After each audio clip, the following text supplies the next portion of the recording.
বন্ধুরা দেখো চলে এসেছি আজকে আবারও নতুন একটা ভিডিওর সাথে। তো আজকে কিন্তু 2 টুকরো কাপড় নিয়েছি। মাত্র 2 টুকরো কাপড় দিয়ে কত সুন্দর কাজের জিনিস বানানো যায় সেটা তোমাদের একদম সহজভাবে আজকে এই ভিডিওতে দেখিয়ে দেব। তো চলো পুরো ভিডিওটা স্কিপ না করে মনোযোগ দিয়ে দেখতে থাকো। দেখো মাত্র 2 টুকরো কাপড় এখানে আমি নিয়েছি একই মাপের। তো মাপটা তোমাদের দেখিয়ে দিচ্ছি। দেখো এদিক থেকে এই দিকের মাপটা 6 ইঞ্চি মতো আছে, আর এই দিকের লম্বাটা 6.5 ইঞ্চি। তো এই রকম মাপ নিলেও হবে, এর থেকে একটু ছোট বড় তোমরা নিতেও পারো। এবার এই দুটো কাপড়ের টুকরো দেখো আমি সোজা দিকের সাথে সোজা দিক মিলিয়ে রেখে এই যে এই উল্টো সাইডটা দেখো এই ধারের কোল থেকে 3টে দিক আমি কিন্তু জুড়বো। তো একটা সাইড খোলা রাখবো। তো এইভাবে দেখো ওপরের সাইডটা খোলা রেখে আমি 3টে সাইড জুড়ে নিলাম। তো এবার দেখো এটা কি করতে হবে, ফিতে দিয়ে তোমরা কিন্তু এই নিচে সেলাই করার দেখো যে ধারটা আছে এই দিকটাতে এই কোণা ধরে মাপ দেবে। তো 1.5 ইঞ্চি বাই 1.5 ইঞ্চি এইরকম করে 4 কোণা একটা বক্স তৈরি করবে। এই দিকের কোণাটা এরকম বক্স তৈরি করে নেওয়া হয়ে গেলে এই সাইডটাও এই একই রকমভাবে দেখো বক্স তৈরি করে নেবে। দুটো সাইড আমাকে এইভাবে ড্রয়িং এঁকে নিতে হবে। তো এবার কিন্তু ড্রয়িং আঁকার পর এই মাপ ধরে কেটে দেব। দেখো আমি দুটো কোণা থেকে এইভাবে করে কেটে এই অংশগুলো বাদ দিয়ে দিলাম। এবার আমাকে সেলাই করে নিতে হবে।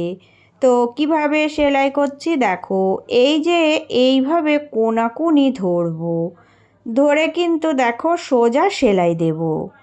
তো এইভাবে এই দিকের কোণাটাও আমি একই রকমভাবে জুড়ে নেওয়ার পরে এই দিকের এই কোণাটাও জুড়বো। মানে আমাকে দুটো কোণায় কিন্তু এইরকম সোজাসুজি করে ধরে কোণাগুলো জুড়ে রেডি করতে হবে।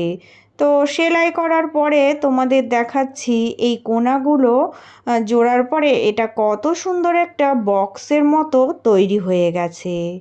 তো এইভাবে একটা কোণা আমাকে রেডি করতে হবে, আর উপরের সাইডটা খোলাই থাকবে।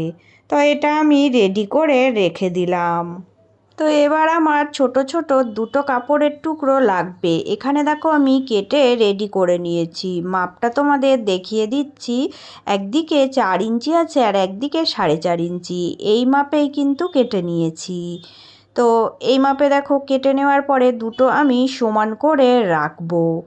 রেখে কি করতে হবে দেখো, যে কোনো একটা সাইডের এই যে এই উপরের অংশটা হালকা একটু দেখো হাত দিয়ে ড্রয়িং এঁকে আমি কিন্তু রাউন্ড শেপ এঁকে নিচ্ছি। তো দুই দিকের কোণাটা একটু রাউন্ড এঁকে নিলেই হয়ে যাবে। এবার আমি এই কোণাগুলো কেটে বাদ দিয়ে দেব। তো এই দিকটা রাউন্ড থাকবে আর একদিকটা চৌকোনায় থাকবে। তো যেরকম আছে ঠিক আমি একদিক থেকে ধরবো, ধরে সেলাই দেব। দেখো এই সাইড থেকে সেলাই দিয়ে এই সাইড অবধি একটা দিক কিন্তু সোজা করার জন্য আমাকে খোলা রাখতে হবে। তো এইভাবেই কিন্তু আমি দেখো সেলাই করে রেডি করলাম। এবার ছোট ছোট করে আমি চারিকোল দিয়ে কাটিং দিয়ে দেব, কারণ সোজা করার সময় রাউন্ড শেপটা সুন্দরভাবে ফিনিশিং আনতে গেলে একটু কাটিং দিয়ে নিতে হয়। তাই আমি কাটিং দিয়ে নিয়ে এটা কিন্তু সোজা করে নেব। দেখো সুন্দর করে সোজা করে নিয়ে সেট আপ করে এটা রাখছি।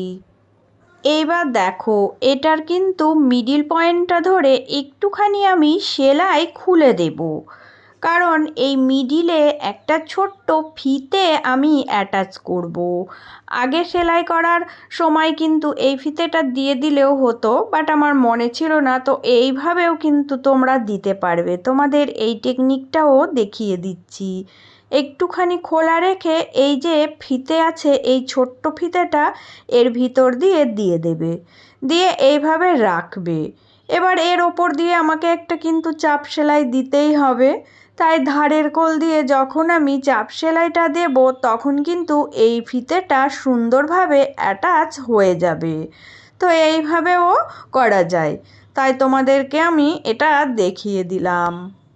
এবার দেখো আমি কিন্তু এখানে একটা লম্বা করে সরু করে দেখো কাপড় কেটে নিয়েছি। এটা আমি মুড়ে ভাঁজ দিয়ে একটা ফিতে তৈরি করব। একদমই সহজ, নর্মালভাবে দুই দিকটা মুড়ে দিয়ে যদি ভাঁজ দিয়ে সেলাই দিয়ে দিই তাহলে কিন্তু খুবই সহজে একটা ফিতে বানানো যায়। তো এই ফিতেটা আমার কাজে লাগবে, তাই আমি এই ফিতেটা এইভাবে করে বানিয়ে দেখো রেডি করে নিলাম। এবার আমি প্রথমে যেটা রেডি করেছিলাম সেই দেখো কাপড়ের টুকরোটা নিলাম, নিয়ে এই যে আমি এই ছোট টুকরোটা রেডি করেছি এটা কি করব দেখো যে কোনো একটা সাইডে দেখো ভিতরের দিকে আমি সোজা দিক যেটা আছে সেই দিকে এই রকম করে রাখবো, রেখে একটা সাইডেই কিন্তু আমি সেলাই দেব।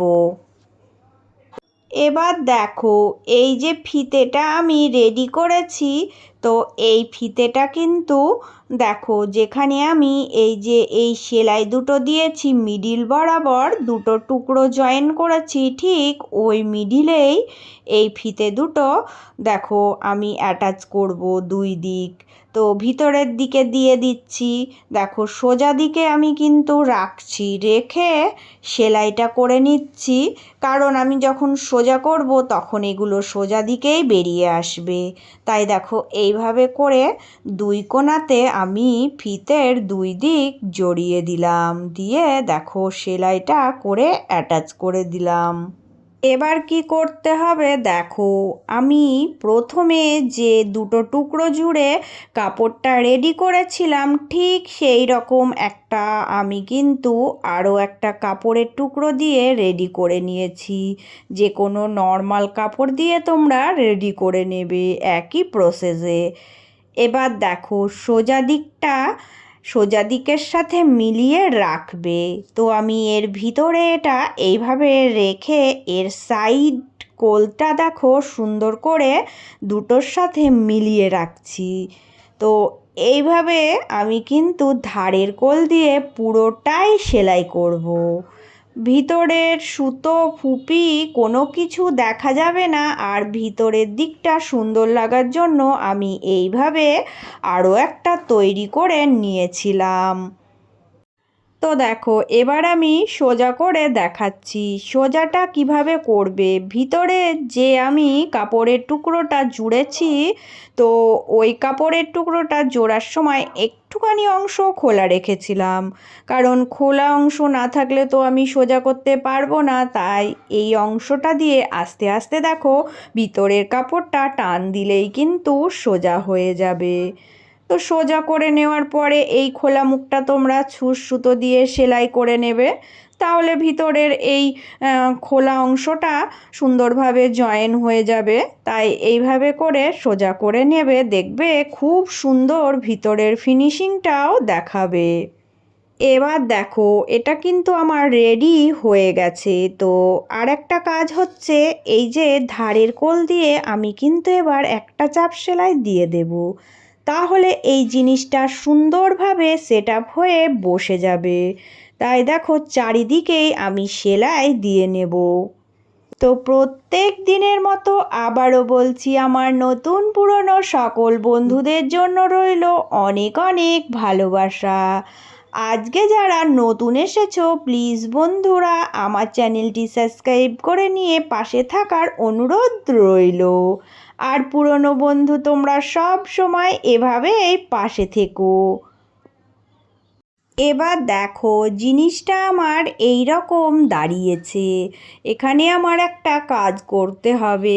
এই যে উপরের এই কাপড়টা এইভাবে নিয়ে এসে এখানে দেখো আমি ছোট্ট করে যে ফিতেটা অ্যাটাচ করেছিলাম এই ফিতেটার এই পয়েন্ট ধরে এখানে একটা মার্কিং করে নিলাম, কারণ হচ্ছে এই পয়েন্টে আমি একটা কিন্তু বোতাম বসিয়ে দেব। তো যে কোনো একটা বোতাম এখানে তোমরা সেলাই করে সেট আপ করে নেবে। আমার কাছে এই রকম বোতাম আছে, দেখো আমি এটাই সেট আপ করে নিচ্ছি। ছুঁচ সুতো দিয়ে গেঁথে সেলাই করে দিলেই হয়ে যাবে। খুব সহজেই কিন্তু এই বোতামটা এইভাবে দেখো সেলাই করা হয়ে যাবে। তো বোতামটা সেট করার পরে তোমাদেরকে দেখাচ্ছি এটা আমি কিভাবে এখানে দেখো পরাবো। তো এই ফিতেটার সাথে এই বোতামটা এইভাবে আটকানোর জন্যই আমি কিন্তু এখানে সেট আপ করলাম। দেখো দেখতে কত সুন্দর লাগছে, একটা ছোট্ট কিন্তু মিনি ব্যাগ রেডি হয়ে গেছে। তো এই ব্যাগটার কত কাজ তোমাদেরকে আমি দেখাচ্ছি। দেখো কত সুন্দর, উপরটা কিন্তু এইভাবে করে রেখে দিলেই সুন্দরভাবে এটা থেকে যাচ্ছে। তো অনেক কাজের জিনিস আমরা কিন্তু এর ভিতরে রাখতে পারি। দেখো অনেক সময় কিন্তু এই যে এই রকম ওষুধের প্যাকেট টেবিলে ছড়ানোই থাকে। তো এগুলো দেখো আমি এইভাবে সুন্দর করে গুছিয়ে এর ভিতরে রেখে দেব। আর দেখো এই মুখটা যদি সুন্দর করে আটকিয়ে দিই তাহলে কিন্তু এটা খুবই সুন্দরভাবে থেকে যাবে। তোমরা কিন্তু এটা টেবিলের এক সাইডে রেখেও দিতে পারো, আবার যে কোনো জায়গায় ঝুলিয়ে রাখতেও পারো। তাই আমি ফিতেটা অ্যাটাচ করানো তোমাদেরকে দেখিয়ে দিলাম, তোমরা যেরকমভাবে কাজে লাগাবে সেটাই করতে পারো। তো আমার আজকের এই সিম্পল ডিজাইনটা তোমাদের কেমন লেগেছে বন্ধুরা? দুটো টুকরো দিয়ে কত সুন্দর কাজের জিনিস হয়ে গেল বলো। তো সবাই একটা করে কমেন্ট করে জানিয়ে যেও। তোমাদের সবার জন্য রইল অনেক অনেক ভালোবাসা। সবাই ভালো থেকো, সুস্থ থেকো। চলে আসবো আবারও অন্য কোনো একটা নতুন ভিডিওর সাথে।